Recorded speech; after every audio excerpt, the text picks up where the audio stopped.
Hey, Dad! Catch! Casey tossed the frisbee across the smooth green lawn. Casey's dad made a face, squinting into the sun. The frisbee hit the ground and skipped a few times before landing under the hedge at the back of the house. Not today. I'm busy, Dr. Brewer said, and abruptly turned and looped into the house. The screen door slammed behind him. Casey brushed his straight blonde hair back off his forehead. What's his problem?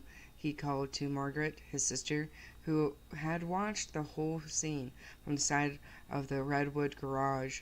You know, Margaret said quietly. She wiped her hands on the legs of her jeans and held them both up, inviting a toss. I'll play frisbee with you for a little while, she said. Okay, Casey said without enthusiasm. He walked slowly over to retrieve the frisbee from under the hedge.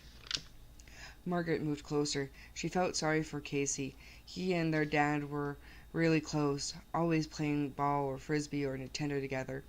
But Dr. Brewer didn't seem to have time for that anymore. Jumping up to catch the frisbee, Margaret realized she felt sorry for herself too. Dad hadn't been the same to her either. In fact, he spent so much time down in the basement he barely said a word to her. He doesn't even call me princess anymore, Margaret thought. It was a nickname she hated, but at least it was a nickname, a sign of closeness. She tossed the red frisbee back, a bad toss. Casey chased after it, but it sailed away from him. Margaret looked up to the golden hills behind their backyard. California, she thought. It's so weird out here. Here it is the middle of winter and there isn't a cloud in the sky. And Casey and I are out in jeans and t-shirts as if it were the middle of summer. She made a diving catch for the wild toss, rolling over on the manicured lawn and raising the frisbee above her head triumphantly. Show off, Casey muttered, unimpressed. You're the hot dog of the family, Margaret called. Well, you're a dork. Hey, Casey, you want me to play with you or not? He shrugged. Everyone was so edgy these days, Margaret realized. It was easy to figure out why. She made a high toss. The frisbee sailed over Casey's head. You chase it, he cried angrily, putting his hands on his hips. No, you, she cried. You. Casey, you're 11 years old. Don't act like a 2-year-old, she snapped. Well, you act like a 1-year-old, was his reply, as he grudgingly went after the frisbee. It was all Dad's fault, Margaret realized. Things have been so tense ever since he started working at home, down in the basement with his plants and weird machines. He hardly ever came up for air, and when he did, he wouldn't even catch a frisbee or spend 2 minutes with either of them. Mom had noticed it too, Margaret thought, running full out and making another grandstand catch just before colliding with the side of the garage.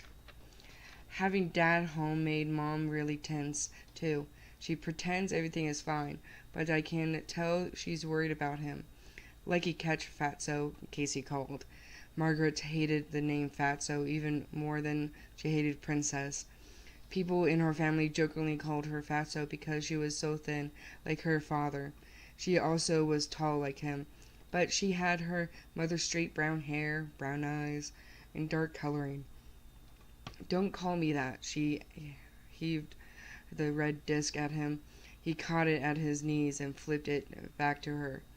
They tossed it back and forth without saying much for another 10 or 15 minutes. I'm getting hot, Margaret said, shielding her eyes from the afternoon sun with her hand. Let's go in. Casey tossed the frisbee against the garage wall. It dropped onto the ground.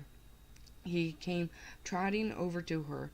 Dad always plays longer, he said peevishly, and he throws better.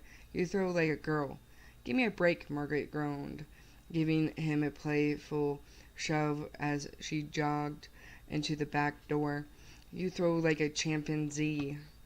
How come Dad got fired, he asked. She blinked and stopped running. The question had caught her by surprise. Huh? His pale, freckled face turned serious. You know, I mean, why? He asked, obviously uncomfortably. She and Casey had never discussed this in the 4 weeks since Dad had been home, which was unusual since they were pretty close, being only a year apart. I mean, we come all the way out here so you could work at Polytech, right? Casey asked. Yeah, well, he got fired, Margaret said, half whispered in case her dad might be able to hear. But why? Did he blow up the lab or something? Casey grinned. The idea of his dad blowing up a huge campus science lab appealed to him. No, he didn't blow anything up, Margaret said, tugging at a strand of dark hair. Spontaneous work with plants, you know. They don't get much of a chance to blow things up. They both laughed. Casey followed her into the narrow strip of shade cast by a low ranch-style house. I'm not sure exactly what happened, Margaret continued, still half whispering, but I overheard Dad on the phone. I think he was talking to Mr. Martinez, his department head. You remember? The quiet little man who came to dinner that night the barbecue grill caught fire. Casey nodded. Martinez fired Dad? Probably, Margaret whispered. From what I overheard, it had something to do with the plants Dad was growing. Some experiments that had gone wrong or something. But Dad's real smart, Casey insisted, as if Margaret were arguing with him. If his experiments went wrong, he'll know how to fix them. Margaret shrugged. That's all I know, she said. Come on, Casey, let's go inside. I'm dying of thirst. She struck her tongue out and moaned, demonstrating her dire need of liquid. You're gross, Casey said. He pulled open the screen door, then dodged in front of her so he could get inside first. Who's gross? Miss Brewer asked from the sink. She turned to greet the two of them. Don't answer that. Mom looked very tired today, Margaret thought, noticing the crisscross of fine lines in the corners of her mother's eyes and the first strands of gray in her mother's shoulder-length brown hair. I hate this job, Miss Brewer said, turning back to the sink. What are you doing? Casey asked, pulling open the refrigerator and moving the box of juice. I'm deveining shrimp. Yuck, Margaret exclaimed. Thanks for the support, Mrs. Brewer said dryly. The phone rang. Wiping her shrimpy hands with the dish towel, she hurried across the room to pick up the phone. Margaret got the box of juice from the fridge, popped the straw into the top, and followed Casey into the front hallway. The basement door, usually shut tight when Dr. Brewer was working down there, was slightly ajar. Casey started to close it, then stopped. Let's go down and see what Dad is doing, he suggested. Margaret sucked the last drops of juice through the straw and squeezed the empty box flat in her hand. Okay. She knew they probably shouldn't disturb their father, but her curiosity got the better of her. He had been working down there for 4 weeks now. All kinds of interesting equipment, lights, and plants had been delivered. Most days he spent at least 8 or 9 hours down there, doing whatever it was he was doing. He hadn't shown it to them once. Yeah, let's go, Margaret said. It was their house, too, after all. Besides, maybe their dad was just waiting for them to show some interest. Maybe he was hurt and that they hadn't come downstairs in all this time.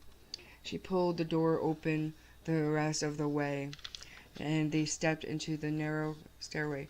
Hey, Dad, Casey called excitedly. Dad, can we see?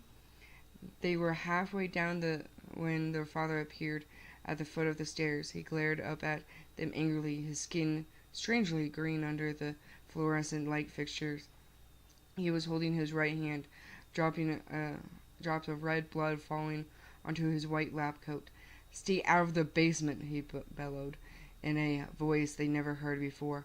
Both kids shrank back, surprised to hear their father scream like that. He was usually so mild and soft-spoken. Stay out of the basement, he repeated, holding his bleeding hand. Don't ever come down here. I'm warning you.